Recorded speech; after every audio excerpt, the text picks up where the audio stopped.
ভৈরব নদের তীরে খুঁজেছি আমি কাহারে, অন্তর মম জুড়ে দেখেছি আমি যাহারে। ভৈরব নদ,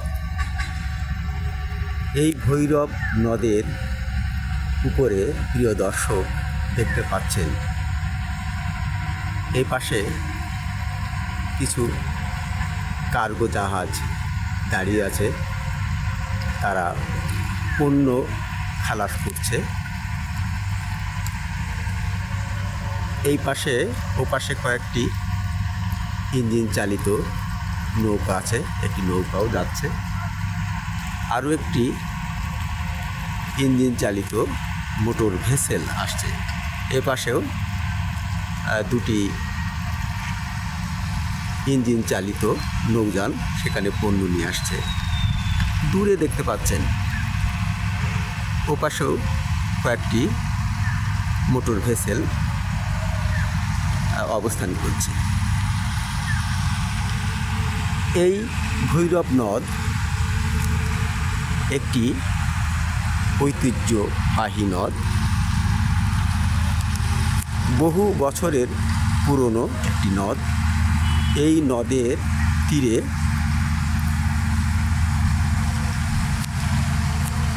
অনেক আগে থেকে এই নদের তীরে, বিশেষ করে এই খুলনার এই পাশে এই তীরে অনেক জায়গায় বাণিজ্য কেন্দ্র গড়ে উঠেছে অনেক আগে থেকে। এই নদটির ওপাশে দেখেন, ওই পাশে আছে যশোর জেলার অংশ আর এই পাশে আছে খুলনা জেলার অংশ। এই নদটি যে এখন যে অবস্থা দেখতে পাচ্ছেন, খুবই ছোট একটি নদ, ওপার থেকে খুব ভালোভাবে দেখা যাচ্ছে। এই যে এখানে এটি একটি ঘাট, এই ঘাট থেকে খেয়া নৌকা এপার ওপার করছে। ওই পাশের যশোর জেলার কিছু বাড়িও দেখা যাচ্ছে। তো এই নদটি কিন্তু এখন এত ছোট দেখালেও একসময় কিন্তু এরকম ছোট ছিল না, অনেক অনেক অনেক বড় নদ ছিল, অনেক বড়।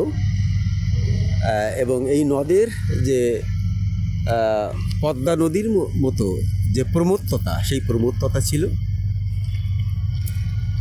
আমরা শুনেছি যে এখন যেমন পণ্য কার্গোতে করে পণ্য আনা নেওয়া করা হয়, তখন লঞ্চেই মানুষ যাতায়াত করত। তো এইরকম একটি অবস্থা ছিল। তো এই নদের উৎপত্তি কোথা থেকে? আমরা জানি যে এই ভৈরব নদটি সাধারণত যশোরের, আমরা যদি নোয়াপাড়া পার হই আরও ওইদিকে যদি আগাতে থাকি, দেখি যে রূপদিয়া বা যশোর, ওখানে এখন যে নদীটির যে অবস্থা দেখতে পাচ্ছেন, এইটা কিন্তু এইরকমও নাই, আরও একবারে শুকিয়ে গেছে, বলা যায় মৃত নদীতেই পরিণত হয়েছে।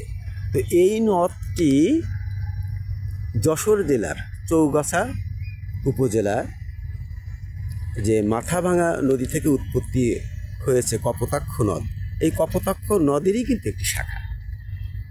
আর এই কপোতাক্ষ নদটি সৃষ্টি হয়েছে কুষ্টিয়া জেলার দৌলতপুর উপজেলার মহিষকুণ্ডী গ্রামে, যে পদ্মা নদীর একটি শাখা, সেই মাথাভাঙা নদী, সেটি চুয়াডাঙ্গার ভিতর দিয়ে যশোর জেলার চৌগাছা উপজেলায় এসে ওটি আবার কপোতাক্ষ নদ নাম ধারণ করেছে। ওই কপোতাক্ষ নদটি আবার যশোর হয়ে কেশবপুর হয়ে ওটি খুলনার পাইকগাছা উপজেলার লস্কর ইউনিয়নে, ওখানে লস্করপুর ইউনিয়নে এটা শিবসা নদীর সাথে মিশেছে। আর কপোতাক্ষ নদীরই শাখা ভৈরব নদ, এটি আবার যশোর, নোয়াপাড়া, ফুলতলা হয়ে খুলনার রূপসা নদীতে মিশেছে। রূপসা নদী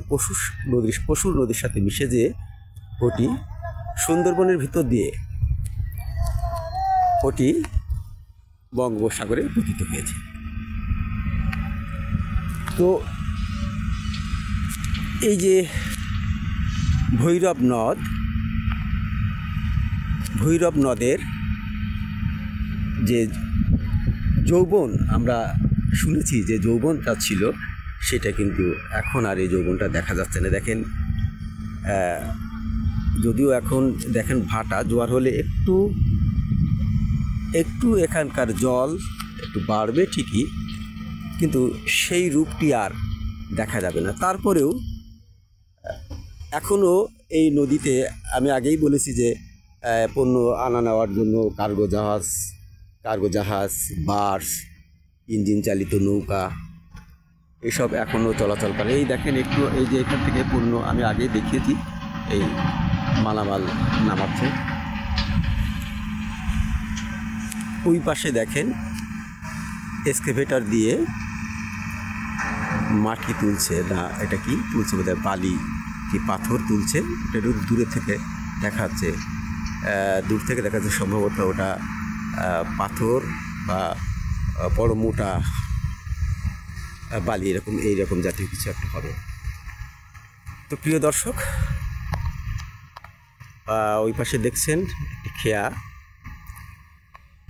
যাত্রী নিয়ে এই পাশে আসছে। আজকে এই পর্যন্ত।